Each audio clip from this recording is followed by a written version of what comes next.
25 октября 2018 год. Мои прадедушка Трофим и прабабушка Ксения жили в село Щетинская Воля, это на Волыни, вот, тогда они еще были под Польшей.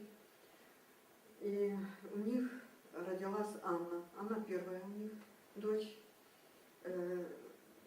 Родилась она, они выехали в город Читу в России, там она родилась, потом они вернулись опять на Волынь. И потом Анна вышла замуж за Марчука Евтихия. У Анны дедушка Трофим в гимназию закончил, и он был такой грамотный, работал учителем как бы в такой маленькой школе. А Марчук Евтихий, он был, там у них громада была под Польшей, и его выбрали как бы, ну, как главным. И к нему обращались в селе люди, когда надо какой-то совет или еще, то к нему подходили. И с дедом Трофимом они любили читать вечерами Библию. И это им и помогло поступать к людям по-человечески. Евтихий и Анна очень любили друг друга, у них родились первый сын, второй до войны, потом началась война. А Анна и Евтихий дружили с еврейской семьей римлян. И Мэйта, это с этой семьи, была подружкой Анны. Они с детства дружили очень-очень. И во время войны, когда римлян семью забрали в гетто, Мэйта, ее братья и сестра сбежали оттуда и попросились пожить у Анны и Евтихия. И они не отказали, они их приютили. Полгода они жили вначале у них на крыше днем, а ночью в доме. Потом рядом с селом еще некоторые евреи, семья, тоже попросились к Марчукам. Те приютили также их. И третий сын потом родился, Павел. Это было очень-очень такие времена тяжелые. Если бы их нашли, что они прячут евреев, то расстреляли бы не только евреев, но и их семью и детей. Поэтому они понимали, что рискуют, но тем не менее любовь к этим людям побуждала их помочь. И позже немного, это в конце 42-го года, город Дывин, такой есть маленький городок в Белоруссии, оттуда сбежало 8 человек с гетто. И они узнали, что есть такие марчуки, которые могут их спрятать, и они обратились к ним. И те тоже им не отказали, но уже невозможно было в доме их прятать, и места не было, и уже очень было опасно. И поэтому дедушка Евтух вырыл бункер в 8 километрах от села, утеплил его вместе с евреями, и больше 12, но бабушка говорила 18 человек, которых они спасли, жили в этом бункере. Они им приносили ночами, причем ходили ночью лесами к ним и приносили еду, лечение. Все они тифом переболели, бабушка их вылечила с дедушкой, и одна, правда, умерла, женщина.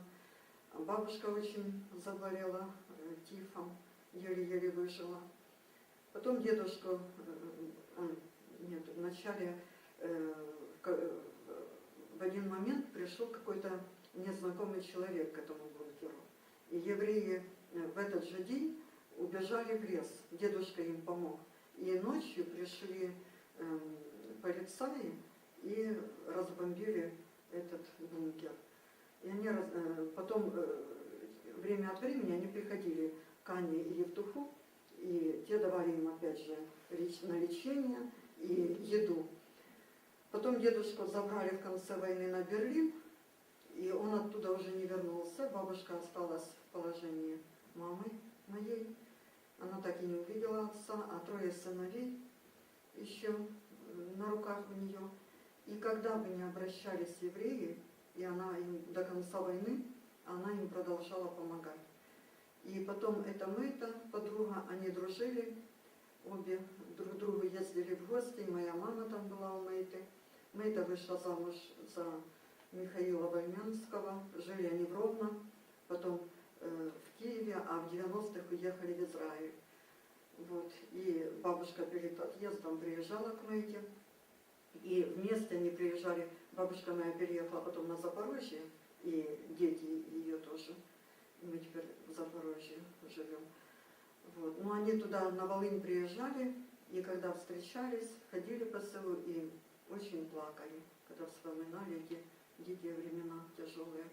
И главное то, что бабушка приказывала детям никогда никому не говорить, потому что предубеждения были во время войны одни, после войны были предубеждения другие. И если бы кто-то узнал, тогда это их село было на границе Польши и Белоруссии. Там было очень много разных группировок. И одни были против, другие за. И если бы кто-то узнал, то могли бы убить потихоньку и расстрелять, и что угодно. Поэтому бабушка ни во время войны, ни после войны она никому не говорила, и детям приказала. Историю эту мы знали только вот наша семья. Благодарны евреям, которые бабушка спасла с дедушкой, они в Яд Вашем рассказали эту историю, и Яд Вашем удостоил их звания праведников мира, и мы в прошлом году приезжали уже посмертно, получили медаль, грамоту. Но что примечательно, то что когда дедушка погиб, моя бабушка никогда не знала, где похоронен дедушка. И мы искали, 73 года мы не знали, где его могила. Бабушка даже замуж не хотела выходить, она так любила дедушку. И вот музей нам помог. В октябре, 3 недели назад, они нашли могилу дедушки. И мы очень благодарны за эту программу, которую вы сделали, потому что теперь мы знаем, где могила дедушки. Вот в Будапеште, там, в Венгрии, он похоронен.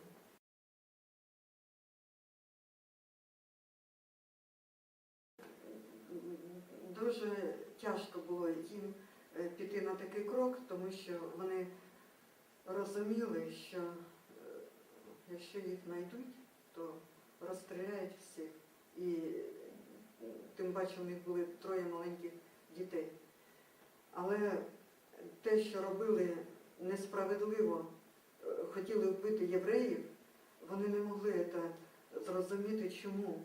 Тому вони якомога так тихо, щоб ніхто ніде не знав, але щоб люди, євреї, жили. Вони розуміли, що це дуже несправедливо по відношенню до цих людей. Труняєва Валентина Павлівна, внучка Марчуків Євтухія і Ганна.